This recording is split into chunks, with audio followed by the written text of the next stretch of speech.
할렐루야. 오늘은 시편 94편 말씀을 본문으로 해서 함께 은혜를 나누려고 합니다. 여러분, 시편에는 악인들의 죄를 고발하는 시도 있지만은 악인들의 형통을 견디지 못하여서 그렇게 탄식하는 사람들도 많이 나오는 것을 우리가 발견할 수가 있습니다.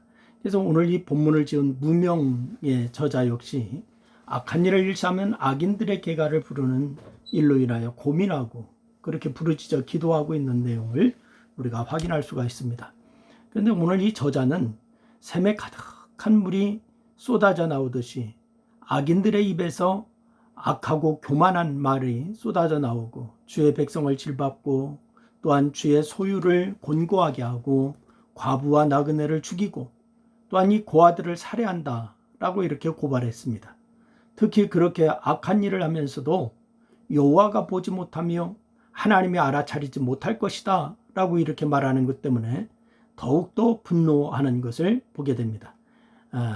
여러분, 이 분노는 어떤 이유에서건 본인에게는 큰 해가 됩니다. 건강은 물론이고 영적인 생활에도 큰 지장을 주는 것이 분노입니다. 그래서 그것이 악인에 대한 거룩한 분노라 하더라도 자칫하면은 자신의 기도 생활과 하나님 앞에서의 순전한 삶에 악영향을 끼칠 수가 있는 것이죠.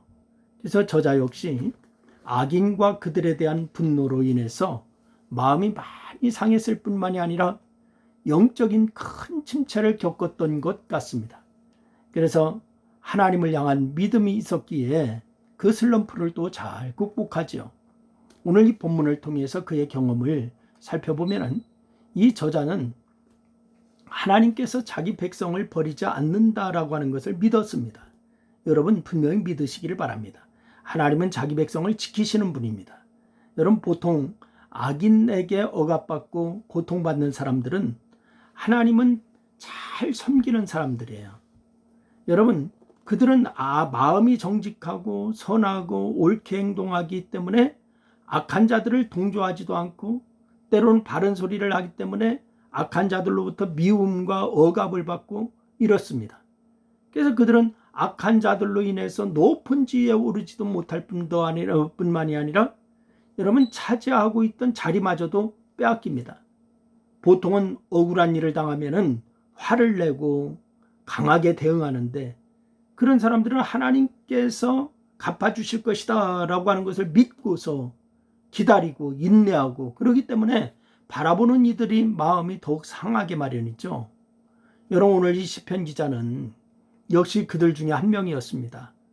그런데 그는 불의함에 적극적으로 대응하지 않았다 하더라도 그 악한 자들로 인해서 마음이 너무 상했어요. 그래서 오늘 본문에 누가 나를 위하여 일어나서 행악자들을 치고 누가 나를 위하여 일어나서 악행하는 자들을 칠까, 이래 탄식하지 않습니까? 그래서 그의 마음 읽을 수 있어요. 그래서 오늘 이 저자는 17절 말씀에서도 분명하게 얘기합니다. 여호와께서 내게 도움이 되지 나 하였더니 내 영혼이 벌써 침묵 속에 잠겼으리로다, 이렇게 얘기했습니다. 여러분, 얼마나 고민되고 힘들었으면 그렇게 말했을까요? 그런데 하나님께서는 그런 저자를 붙들어 주시고 위로해 주십니다. 그의 표현처럼 발이 미끄러지고 그렇게 말할 때 주의 인자하심으로 그를 붙들어 주시고 근심이 많을 때 주의 위안으로 그의 영혼을 즐겁게 하십니다. 여러분, 그러면 무엇이 시편 기자에게 위로가 되었는가? 오늘 24절 말씀에 보니까 뭐라고 얘기하는 거 아니? 이렇게 얘기하고 있죠. 14절 말씀.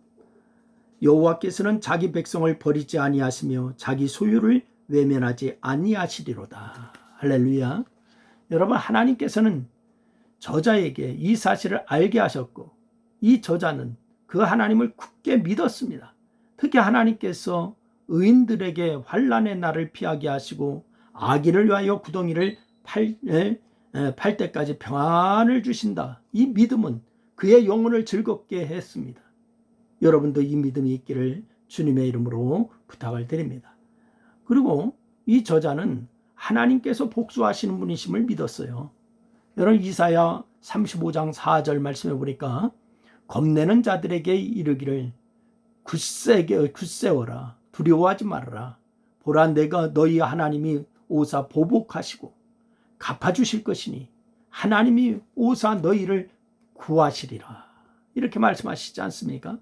그래서 오늘 이 시편 기자는 하나님의 말씀을 읽으면서 하나님께서 보복하시는 분임을 굳게 믿었습니다.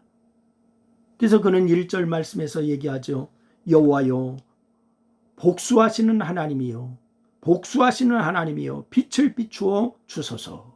이렇게 기도하고 있어요. 2번이나 복수하시는 하나님이요 라고 말한 것도 그렇지만은 이 저자가 사용한 복수라고 하는 단어는 단수가 아닌 복수입니다. 다시 말해서 저자는 하나님께서 악인에 대해서 복수하시되 완벽하게 복수하실 것이다. 이것을 믿었습니다. 여러분은 하나님께서 세계를 심판하는 주이심을 믿으십니까? 귀를 지으신 하나님, 눈을 만드신 하나님께서 악한 자의 모든 말과 행위를 듣고 보고 계시다고 하는 것을 여러분 믿습니까? 또한 심판이 의로 돌아간다고 하는 것도 믿습니까? 여러분 믿으시기를 바랍니다. 여러분 우리가 살아가면서 악한 자들로부터 억울한 일을 당할 때도 있고 주변에 있는 선한 사람들이 그런 수모를 당하는 것도 우리가 볼 때도 있습니다. 하지만 시편 저자가 그랬던 것처럼 미끄러지거나 근심하지 말고 보복하시는 하나님, 선한 자를 보호하시는 하나님을 굳게 믿으시기를 바랍니다. 그때 하나님께서 주시는 위로와 평강으로 인해서 즐거움을 경험하게 될 줄로 믿으시기를 바랍니다. 그런 성도가 되시기를 주의 이름으로 축원합니다. 기도하겠습니다. 하나님 고맙습니다. 늘 우리 편이 되시는 주님, 우리를 승리케 해주시는 주님, 우리가 억울한 일을 당할 때도 그 억울함을 반드시 풀어주시는 주님이심을 믿습니다. 우리 성도들에게 하나님께서 그런 믿음 가운데 강건하게 하여 주옵소서. 예수님의 이름으로 기도했습니다. 아멘.